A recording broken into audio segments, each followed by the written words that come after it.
Good morning বন্ধুরা, দোলনের ঘর সংসারে তোমাদের সবাইকে স্বাগত। আশা করি তোমরাও ভালো আছো, আমিও ভালো আছি। এই যে বড়ি দিয়ে আলু দিয়ে বড় মাছের ঝোল হবে, আর এই যে চুনো মাছটা আলু দিয়ে তরকারি হবে। তো আমি মেখে নিলাম, পুরো মেখেই বসিয়ে দেবো। মাছের ঝোল হয়ে গেছে, আর এদিকে শাক ভাজা হয়ে গেছে, আর ওই ছোটো মাছের তরকারি হয়ে গেছে। স্কুল থেকে বাড়ি আসার সময় আবার একটু মাছ পেয়েছিলাম, ছোটো মাছ, সেই মাছগুলো নিয়ে আসলাম, নিয়ে এসে একটু ভাজা করলাম। ছেলে মেয়েগুলো খাবে, আর খেয়ে দুপুরে খাওয়া দাওয়া সেরে রাতের বেলা সরি দুপুরের খাওয়া দাওয়া সেরে সন্ধ্যেবেলা চা নিয়ে বসে পড়লাম।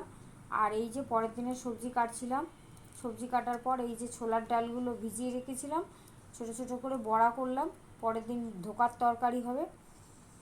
তো আর এই যে রাতের খাবার বাড়া হয়ে গেছে, দুপুরে সমস্ত তরকারি দিয়ে খাওয়া হবে। আমার চ্যানেলটা ভালো লাগলে সাবস্ক্রাইব করো। বাই।